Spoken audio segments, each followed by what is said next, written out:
નમસ્કાર મિત્રો, ધોરણ 12 વિષય સંસ્કૃતમાં ગદ્ય 12 કંકણસ્ય તુ લોભેન, કંકણના લોભ વડે તો આનો અભ્યાસ આજે કરવાનો છે. તો સૌપ્રથમ આપણે જોઈએ પ્રસ્તાવના કે સંસ્કૃત ભાષામાં રચાયેલી અને સંસ્કૃત સાહિત્યનું અભિન્ન અંગ બની ગયેલી પ્રાણી કથાઓ આખા વિશ્વમાં પ્રસરી છે. તેમાં વિષ્ણુ શર્માના નામના નીતિશાસ્ત્રજ્ઞ વિદ્વાનની રચના મનાતા પંચતંત્ર અને નારાયણ ભટ્ટ નામના નીતિશાસ્ત્રજ્ઞ વિદ્વાનની રચના મનાતા હિતોપદેશ નામના 2 ગ્રંથોમાં સંગ્રહિત પ્રાણી કથાઓ સવિશેષ છે. આ કથાઓમાં ભરપૂર મનોરંજન છે, તે સાથે વાચકમાં વિચક્ષણતા પ્રગટે અને ચતુરાઈ પણ આવે એવા પ્રકારનું સરસ કથાવસ્તુ કલ્પવામાં આવ્યું છે. કથાના વાંચન પછી માણસમાં પ્રગટેલી વિચક્ષણતા અને ચતુરાઈ માત્ર રાજકીય કે નીતિશાસ્ત્રને લગતા વ્યવસાયમાં જ ઉપકારક બની ન રહે, પરંતુ વાચકના પોતાના જીવનમાં પણ ગુણાત્મક પરિવર્તન લાવે એવા પ્રકારનું લક્ષ્ય પણ આ કથાકારોએ રાખ્યું છે. અહીં હિતોપદેશ પ્રસ્તુત પાઠનો સ્ત્રોત છે કે નીતિશાસ્ત્રના આ અમર ગ્રંથના આરંભમાં આવતી પ્રથમ કથા કે જે લુપ્તપથિક કથાના શીર્ષકથી જાણીતી બનેલી છે, તેને અહીં સંપાદિત કરીને મૂકવામાં આવી છે. એક વૃદ્ધ વાઘ શિકારને પોતાની જાળમાં ફસાવવા માટે ત્યાગી અને દાતાનું રૂપ ધારણ કરે છે અને પોતાની પાસે રહેલા સોનાના કંકણને લેવા માટે કોઈ તો આવો એવી ટહેલ નાખનાર આ વાઘ પોતાની લોભામણી વાતોમાં નિર્દોષને ફસાવીને શિકાર કરવાની ખેવમાં ધરાવે છે. છેવટે વાઘની લોભામણી વાતોમાં એક લોભી મુસાફર ફસાય છે અને છેવટે મરણને શરણ થાય છે. અહીંયા પ્રસ્તુત પાઠનો મુખ્ય સ્ત્રોત અહીં હિતોપદેશ છે. તેમાં નીતિબોધના આ અમર ગ્રંથની શરૂઆતમાં આવતી આ પહેલી કથા છે કે જે લુપ્તપથિક કથાના નામે સુપ્રસિદ્ધ છે, તે સંપાદિત કરીને અહીં લેવામાં અહીંયા આવેલો છે. અહીં આપણે જોઈએ કે વિષય પ્રશ્નની અંદર કે એક ગઢો વાઘ અહીં શિકારને પોતાની જાળમાં ફસાવવા ત્યાગી અને દાતાનું રૂપ ધારણ કરીને પોતાની પાસે રહેલા સુવર્ણ કંકણને લેવા માટે કોઈ તો આવો એવી ટહેલ નાખે છે. આ વાઘ પોતાની લોભામણી વાતોમાં નિર્દોષને ફસાવીને શિકાર કરવાની ઈચ્છા રાખે છે અને તે વાઘને લોભામણી વાતોમાં ફસાઈને એક લોભી વટે માર્ગને શરણે થાય છે. અહીંયા આ પાઠની અંદર વાઘે અહીં પોતાનું સમગ્ર જીવન પ્રાણીઓનો શિકાર કરવામાં અહીં વિતાવ્યું છે. હવે વૃદ્ધાવસ્થાને લીધે શિકાર કરવાની શક્તિ રહેતી નથી. આથી તે કંકણની લાલચ આપીને શિકાર કરવા ચાહે છે કે અહીંયા વાઘ એ પોતાનું જીવન સમગ્ર જીવન તે પ્રાણીઓના શિકાર કરવામાં તે પોતે વિતાવે છે. જ્યારે તેઓ વૃદ્ધાવસ્થા થઈ જાય છે, ઘરડો થઈ જાય છે, ત્યારે તે શિકાર કરવાની એની પાસે કોઈ શક્તિ રહેતી નથી.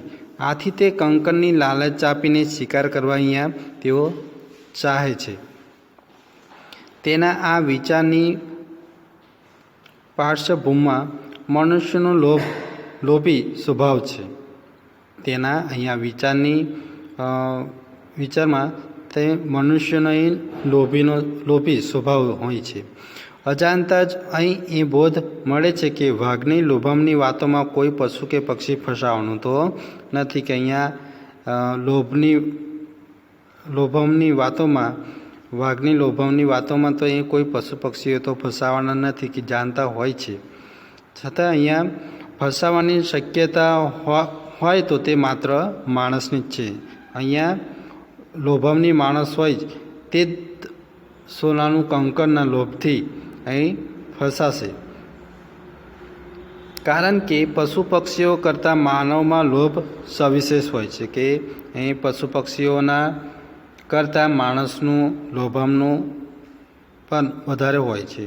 કથાના અંતે અહીં બોધ પ્રાપ્ત થાય છે કે જો મુસાફર સુવર્ણ કંકણના લોભમાં ન પડ્યો હોત તો તેને પ્રાણ ગુમાવવાનો વખત ન આવ્યો હોત.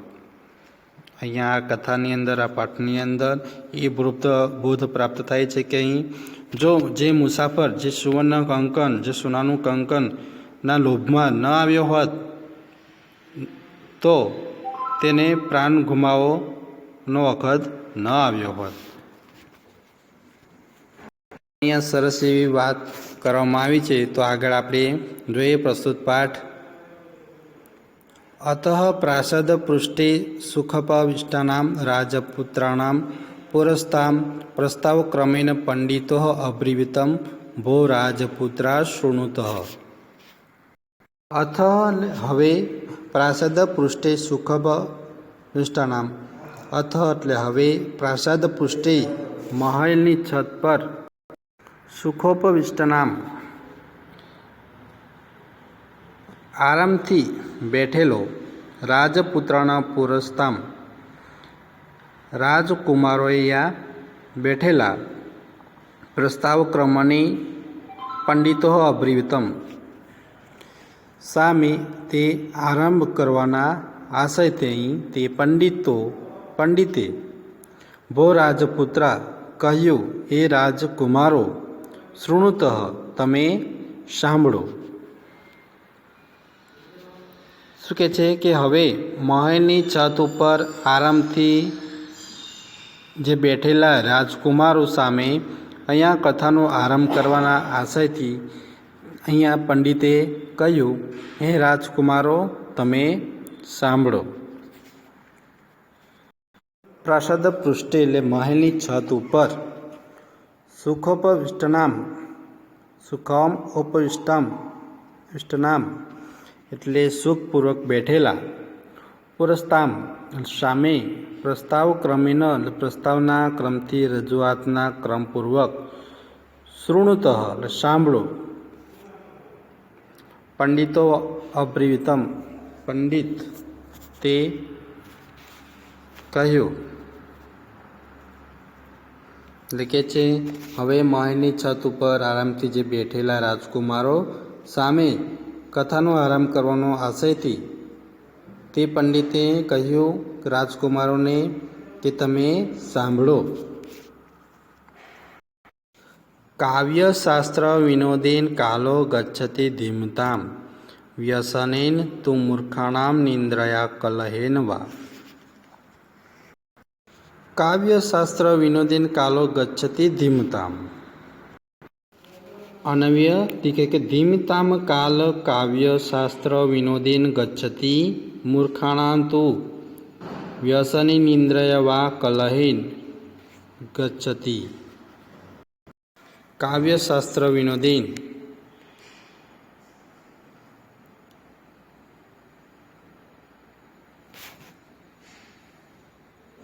કાવ્ય અને શાસ્ત્રના આનંદથી, ગચ્છતિ એટલે પસાર થાય છે, ધીમતામ બુદ્ધિશાળી લોકોનું, વ્યસને દુર્વ્યસન વડે અર્થાત કુટેવમાં સમય પસાર કરીને, નિંદ્રયા એટલે નિંદ્રાથી, કલહેન એટલે ઝઘડા જે કંકાસથી, વા અથવા, કાવ્યશાસ્ત્ર વિનોદેન કાલો ગચ્છતિ ધીમતામ. ધીમતામ બુદ્ધિશાળી માણસો કાવ્ય શાસ્ત્ર વિનોદેન કાવ્ય અને શાસ્ત્રોનો વિનોદમાં કાલો વીતે છે, જ્યારે મૂર્ખાણામ મૂર્ખાઓનો સમય, વ્યસને તું નિંદ્રયા કલહેનવા તે મૂર્ખાઓનો સમય વ્યસનમાં, ઊંઘવામાં કે ઝઘડામાં તે વીતે છે. શું કહે છે કે બુદ્ધિમાનનો સમય કાવ્યશાસ્ત્રનો વિનોદમાં વીતે છે, જ્યારે મૂર્ખાઓનો સમય વ્યસનમાં અને ઊંઘવામાં કે ઝઘડાઓમાં જ વીતે છે. જોઈએ તદ્ભવતા વિનોદાય કાકઃ કુર્માદિના વિચિત્રા કથા કથયિષ્યામિ રાજપુત્રે ઉક્તમ આર્ય કથયતુ પંડિતઃ ઉવાચ શૃણુત यूयं सम्प्रति मित्रलाभः प्रस्तुतये तत्र इयं प्रथमा कथा। तद्भवता એટલે તમારા આપના વિનોદયામ પ્રસંગ માટે મનોરંજન માટે કાક કુર્માદિના વિચિત્રા કથા કથયસ્મી. કાક એટલે કાક કુર્માદિનામ, કાક એટલે કાગડા અને કુર્માદિનામ એટલે કાચબાઓ વગેરેની વિચિત્રાનામ કથા, વિચિત્ર એટલે અદ્ભુત અસાધારણ એવા કથા કથયસ્મામી એટલે હું કહીશ. રાજપુત્રે ઉક્તમ, રાજપુત્રે ઉક્તમ આર્ય, રાજપુત્ર બોલ્યો. આર્ય એટલે કે શ્રીમાન એમ નામ તરીકે બોલાવવામાં આવે છે. યુયમ તમે બધા, સંપ્રતિ એટલે હવે અત્યારે, મિત્રલાભમ મિત્રલાભને નામનો મિત્રલાભ, શૃણુતયુયમ તે સાંભળો, પ્રસ્તુતયે રજૂ કરવામાં આવે છે. તત્ર ઇયમ પ્રથમા કથા તેમાં આ પ્રથમ વાર્તા છે. તો અહીં કહે છે કે તેથી આપના મનોરંજન માટે કાગડા કાચબા વગેરેની અદ્ભુત મનોરમ વાર્તા હું કહીશ. તેમય રાજપુત્રો બોલ્યા, હે શ્રીમાન કહો. પંડિતે કહ્યું, તમે બધા સાંભળો, અત્યારે હું મિત્રલાભનું પ્રકરણ રજૂ કરું છું. તેમાં આ પ્રથમ વાર્તા છે. કંકણસ્ય તુ લોભેન મગ્ન પંકહે સુદુસ્તરે વૃદ્ધ વ્યાઘ્રણે સંપ્રાતઃ પથિક સંપૃતો યથા. અનવ્યદિકે યથા કંકણ્યસ્ય તુ લોભેન સુદસ્તરે પંકે મગ્ન પથિક વૃદ્ધ વ્યાઘ્રણે સંપ્રાતઃ સંમૃતઃ. કંકણસ્ય કંકણના જે સ્ત્રીઓના હાથમાં જે પહેરવાનો પાટલો કે કડું, મગ્ન એટલે ડૂબેલો, મગ્ન એટલે ડૂબેલો, પંકે એટલે કાદવમાં, સુદુસ્તરે એટલે બહાર આવી શકાય એવા, મુશ્કેલીથી તરી શકાય એવા, વૃદ્ધ વ્યાઘ્રને ઘરડા વાઘે, વૃદ્ધ ઘરડો વાઘ, સંપ્રાતઃ પ્રાપ્ત થયેલો કે મેળવેલો, પથિક એટલે મુસાફર, વટેમાર્ગુ મુસાફર, સમૃત મરી ગયો, સમૃત એટલે મરી ગયો. છે કે કંકણસ્ય તુ લોભેન મગ્ન પંકે સુદુસ્તરે એટલે જેમ કંકણના લોભથી અત્યંત મુશ્કેલીથી બહાર આવી શકાય તેવા ઊંડા કાદવમાં ડૂબેલો, વૃદ્ધ વ્યાઘ્રણી સંપ્રાતઃ પથિક સંમૃતો યથા કે વૃદ્ધ વાઘને પ્રાપ્ત થયેલો મુસાફર મૃત્યુ પામ્યો. કે અહીં વૃદ્ધ વાઘને ભોજન માટે અહીંયા પ્રાપ્ત થયેલો મુસાફર અહીંયા મૃત્યુ પામ્યો.